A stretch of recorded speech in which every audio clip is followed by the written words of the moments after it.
اس کے بعد زمخشری نے پیغمبر کی ایک حدیث کو بیان کیا، کہا انہوں نے مباہلہ نہیں کیا، ڈر گئے، اگر مباہلہ کرتے پیغمبر کی حدیث کو بیان کر رہے لمسخوا قردۃ وخنازیر، یہ لوگ سب کے سب نجران والے بندر اور خنازیر میں تبدیل ہو جاتے، وَلَاسْتَرَمَ عَلَيْهِمُ الْوَادِي نَارًا، اور یہ پوری وادی ان کے لیے جہنم بن جاتی۔ تو ڈر گئے، اسی لیے مباہلہ نہیں کیا۔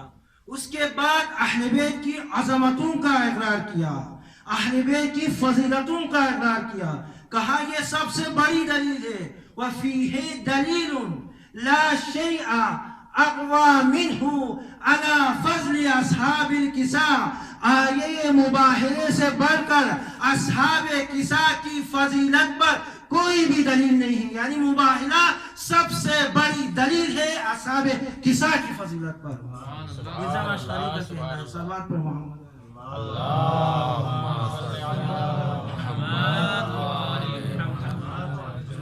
اللہ نور السماوات والارض مثل نورہ کمشکاۃ فیہا مصباح۔ کسی نے پوچھا امام کاظم سے کہ ہم مشکات سے مراد کیا ہے، مصباح سے مراد کیا ہے؟ تو امام نے فرمایا اللہ نور السماوات والارض مثل نورہ کمشکاۃ، مشکات سے مراد فاطمہ ہے، فیہا مصباح، مصباح اور چراغ سے مراد حسن و حسین ہے۔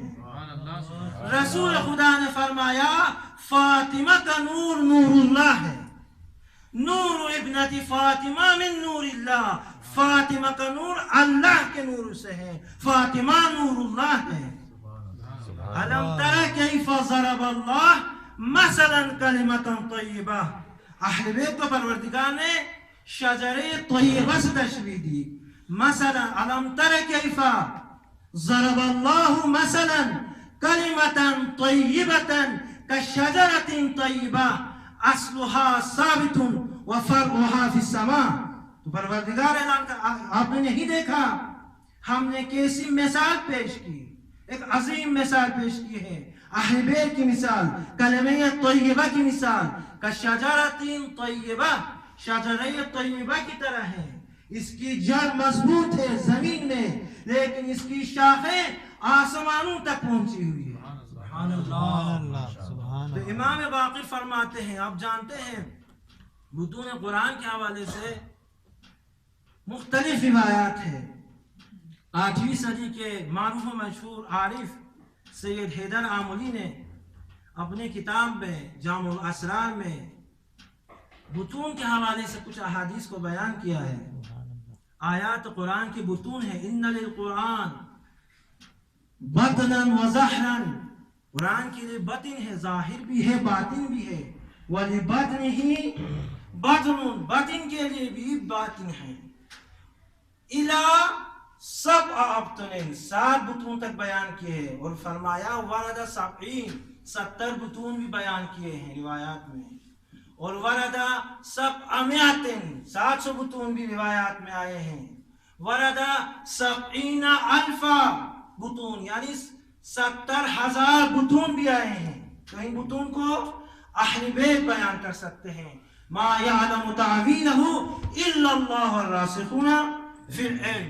تو شجرہ طیبہ کے حوالے سے امام باقر نے فرمایا الشجرۃ رسول اللہ، آیت میں شجرے کا بطن کیا ہے، شجرہ طیبہ کی حقیقت کے فرمایا الشجرۃ رسول اللہ، شجرہ رسول خدا ہے، اور اس کے بعد وہ حسبہ اصلها ثابت، حسبہ رسول کا حسب نسب کیا ہے، ثابت فی بنی ہاشم، مضبوط ہے بنی ہاشم میں ہے، اور فرع الشجر علی، اس شجر کا درخت کا تنا کون ہے، اس درخت کے شجرے کے تنے کو علی کہتے ہیں، امام باقر فرماتے ہیں فرعها کیا ہے، علی، عنصر الشجرہ، شجرے کے عنصر اصل کو کہا جاتا ہے، شجرے کی اصل کو، اساس کو، بنیاد کو فاطمہ کہتے ہیں، عنصر الشجرہ فاطمہ، اور اغصانها الائمہ،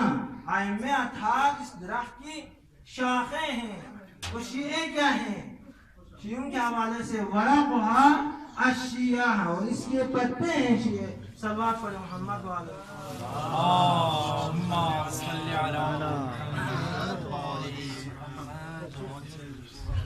تو فاطمہ کون ہے؟ فاطمہ سورہ کوثر کا عظیم مصداق ہے. اتم مصداق کا نام فاطمہ ہے. جب لوگوں نے طعنہ دیا تو پروردگار نے فاطمہ کی شان میں ایک مکمل سورہ اتار دیا. سورہ کوثر کو فاطمہ کی شان میں اتار دیا. اس لیے شاعر نے کہا اتر کے سورہ کوثر نے کر دیا ظاہر جواب طعنہ ابتر کا نام ہے زہرا. یعنی پروردگار نے مکمل سورہ اتار کر طعنہ دینے والوں کی زبانوں پر مہر لگا دیا. اتر کے سورہ کوثر نے کر دیا ثابت جواب طعنہ ابتر کا نام ہے زہرا. پھلے گی پھولے گی نسل نبی قیامت تک بقائے نسل پیغمبر کا نام ہے زہرا. سبحان اللہ.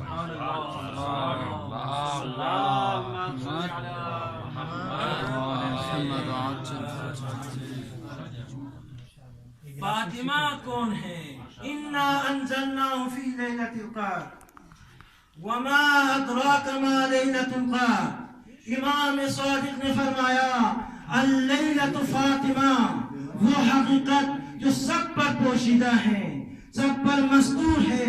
اس مستور پوشیدہ حقیقت کا نام فاطمہ ہے. فمن عرف فاطمہ حق معرفتها، جس نے فاطمہ کو حق معرفت فاطمہ کو پہچانا فقط ادرک لیلۃ القدر. صلوات پر محمد. اللهم صل على محمد وآل محمد. فمن عرف فاطمہ حق معرفتها، جس نے فاطمہ کو حقیقی معنوں میں پہچانا فقط ادرک لیلۃ القدر، لیلۃ القدر کی اس نے معرفت حاصل کی ہے. لیکن اس کے بعد امام فرماتے ہیں یہ تو ناممکن ہے. انما سمیت فاطمہ لأن الخلق فتموا عن معرفتها. یہ نام فاطمہ کے لیے اس لیے رکھا گیا ہے کہ تمام مخلوقات بھی مل جائیں فاطمہ کی کنہ معرفت تک نہیں پہنچ سکتے. یعنی تمام مخلوقات فاطمہ کی معرفت حاصل کرنے سے عاجز ہے. تو مختلف وجوہ تسمیہ ہے. فاطمہ فتمت عن الشر، یعنی شر فاطمہ کے قریب نہیں آ سکتا. امام صادق نے راوی سے پوچھا اتدری ای شیء تفسیر فاطمہ، تم جانتے ہو کہ فاطمہ کی تفسیر کیا ہے؟ تو راوی نے کہا نہیں معلوم. فرمایا فتمت من الشر، فاطمہ شر سے دور ہے. ابن عباس کی روایت میں فنصر فاطمہ فتمت، فاطمہ فتمت ہیا وشیعتها من الشر، فاطمہ اور فاطمہ کے چاہنے والے تمام شیعہ شر سے دور تھے. سبحان اللہ. سبحان اللہ. اللہم صل علی محمد. فتمت عن ما سوى اللہ، فاطمہ تمام چیزوں سے دور ہے، اللہ کے علاوہ تمام مادی چیزوں سے. یعنی تمام مادیات سے فاطمہ منقطع ہے اور اللہ کی ذات سے فاطمہ متصل ہے. اسی لیے امیر المومنین کا کفو ہے. اس طرح امیر المومنین روایات میں امیر المومنین کے حوالے سے ممسوس بذات اللہ ومقتول فی سبیل اللہ، امیر المومنین ذات خدا میں ڈوبا ہوا ہے، مقتول فی سبیل اللہ راہ خدا میں قتل ہوا ہے. تو فاطمہ زہرا بھی ذات خدا میں ڈوبی ہوئی ہے اور فاطمہ زہرا بھی راہ خدا میں قتل ہوئی ہے. فاطمہ کی پوری توجہ ذات خدا کی طرف ہے. اسی لیے امام صادق نے فرمایا جب فاطمہ زہرا محراب عبادت کی طرف جاتی ہیں تو آپ کا نور آسمان والوں کو روشنی دیتا ہے. جس طرح سے آسمان کے ستارے زمین کو روشنی دیتے ہیں اسی طرح سے فاطمہ کا نور اہل السماوات کو روشنی دیتا ہے. بلندتر صلوات.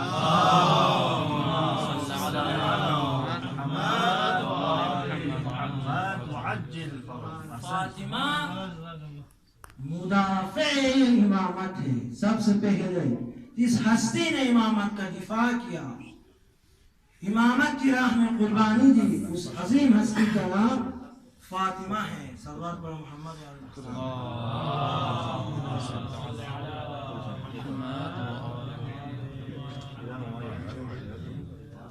محمود بن لبید کا کہنا ہے، میں نے حمزہ کی قبر پر فاطمہ کو دیکھا، فاطمہ رو رہی تھی تو میں قریب کیا اور فاطمہ سے پوچھا، بنت رسول اللہ یہ بتا دیجئے کہ پیغمبر خدا نے اپنے لیے کوئی جانشین معین کیا تھا یا نہیں؟ علی کی امامت پر کوئی نص ہے یا نہیں؟ پوچھ رہا. تو فاطمہ نے کیا جواب دیا؟ واہ عجب، تعجب کیا، انسیتم یوم غدیر، تم نے غدیر کو بلا دیا، یوم غدیر کو بھول چکے ہو. تو اس نے کیا کہا؟ ہاں میں جانتا ہوں غدیر کے بارے میں مجھے علم ہے، لیکن مجھے وہ اسرار بتا دیجئے جو رسول خدا نے صرف آپ کو بیان کیا ہے، ان اسرار سے مجھے آگاہ کر دے. تو فاطمہ زہرا نے ایک خوبصورت حدیث بیان کیا، فرمایا میں نے پیغمبر خدا سے سنا ہے. کیا فرمایا؟ علی خیر من اخلفہ فیکم، علی بہترین جانشین ہے جسے میں چھوڑ کر جا رہا ہوں. بہترین جانشین ہے علی. اس کے بعد فرمایا وَهُوَ الْإِمَامُ